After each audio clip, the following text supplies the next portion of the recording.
Life can feel like a relentless current. Deadlines, social media, expectations, comparisons, all crashing in at once until the noise drowns out what truly matters. We chase success, love, and validation, yet a quiet emptiness often remains. But what if there's another way? What if, over 2,000 years ago, someone discovered a path to peace and meaning that still speaks to our lives today?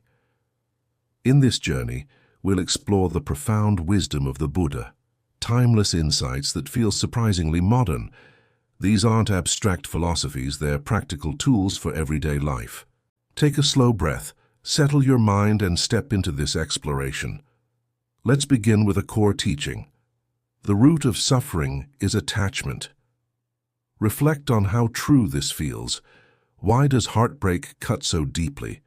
Because attachment runs deep. Why can losing a job shake your entire sense of self? Because your identity was tied to it. The Buddha wasn't telling us to stop loving or enjoying life. He was revealing something more subtle. It's the clinging, the fear of losing what we hold, that creates pain. Imagine holding sand in your hand. The tighter you squeeze, the faster it slips away. But with an open palm, it stays. This is the essence of non-attachment, fully living, deeply loving, and appreciating each moment without gripping so tightly that fear takes over. It's a shift from possession to appreciation, from control to presence. Next up, a quote you've probably heard but maybe haven't fully unpacked. What you think, you become. This is the ancient version of the law of attraction, but it goes much deeper. Our minds are like a garden. If you plant seeds of anger, jealousy, and fear, that's what will grow. But if you intentionally cultivate seeds of kindness, compassion, and gratitude, your life will blossom with those qualities. It's not magic, it's mental discipline. The Buddha taught that our thoughts shape our reality because they dictate our actions, our habits, and ultimately our character. So the next time you catch yourself in a negative thought spiral, just notice it without judgment. Ask yourself, is this the seed I want to water? You have the power to choose which thoughts you give your energy to. You are the gardener of your own mind. Now for a powerful one about personal responsibility. No one saves us but ourselves. No one can and no one may. We ourselves must walk the path. In a world where we often look for someone or something to fix our problems, a new relationship, a better job, a miracle cure, this is a radical call to self-reliance. It's both daunting and incredibly empowering. It means you are not a victim of circumstance. You are the captain of your own ship.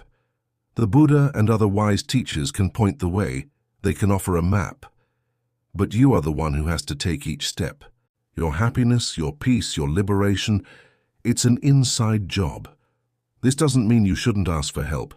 It means recognizing that the ultimate power for change lies within you.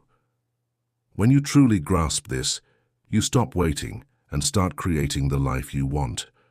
Let's talk about the past and the future. The Buddha said, do not dwell in the past. Do not dream of the future. Concentrate the mind on the present moment. How much of our day is spent replaying old conversations or worrying about what might happen tomorrow? We're so rarely ever right here, right now. The past is gone. It's a memory. The future is a fantasy. It hasn't happened. The only reality we have is this very moment, this breath, this sound, this feeling. This is where life is actually happening. Practicing mindfulness isn't about emptying your mind. It's about being fully present with whatever is here. When you eat, just eat. When you walk, just walk. By anchoring ourselves in the now, we find a sense of peace and clarity that anxiety about the past and future can never offer. The present moment is the only place you'll ever find true peace. Here's a beautiful teaching on compassion. Holding on to anger is like grasping a hot coal with the intent of throwing it at someone else. You are the one who gets burned. We've all been there, right? Someone wrongs us, and we hold on to that resentment, replaying the injustice in our minds. We think we're punishing them, but who is really suffering? Us. Anger is a poison we drink, hoping the other person will die. Forgiveness, on the other hand, is not about condoning what the other person did. It's not for them, it's for you. It's about releasing that hot coal so you can heal. It's a profound act of self-love. It's choosing your own peace over being right.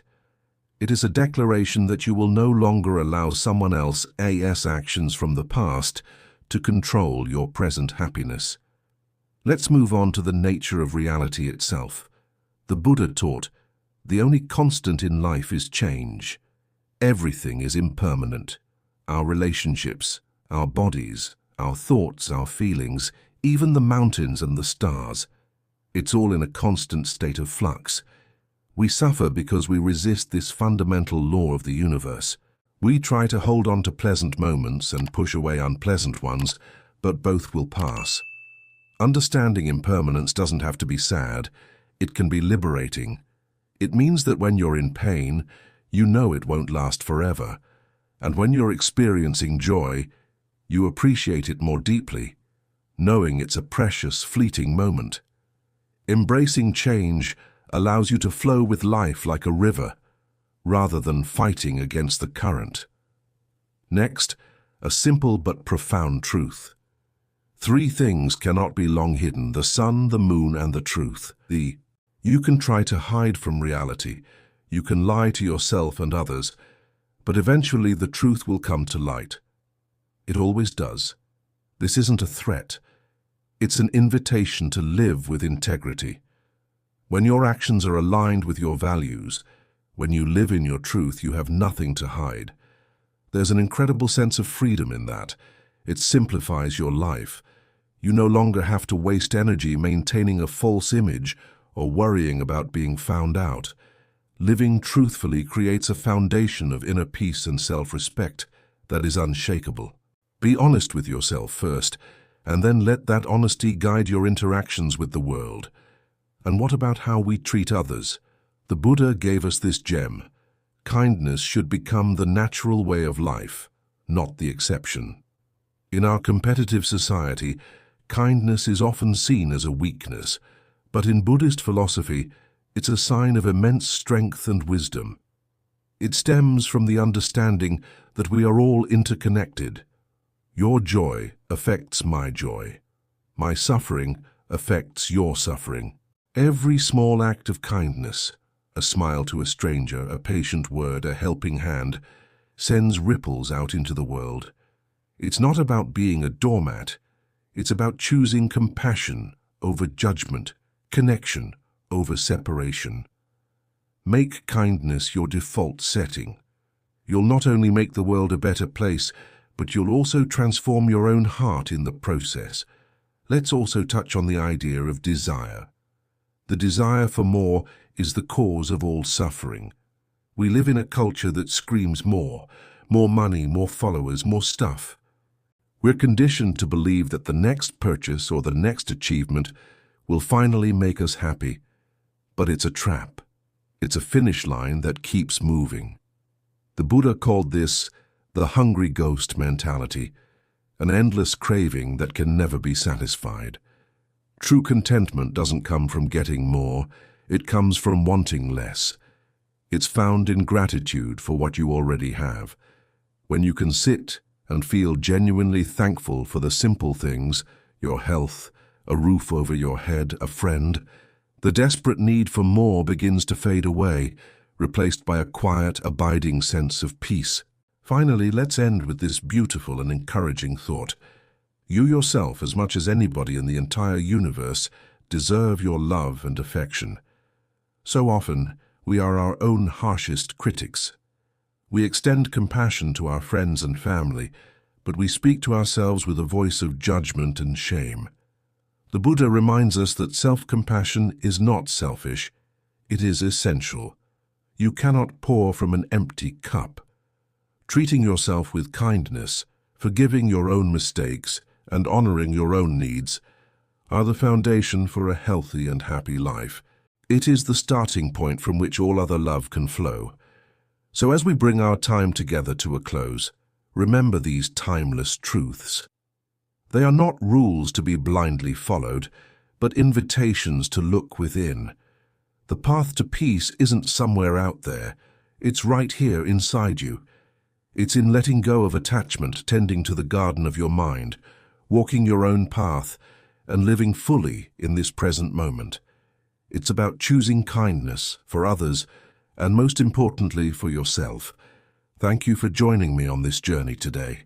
If this wisdom resonated with you, please like, share, and subscribe for more content to help you live a more conscious and fulfilling life. Be well.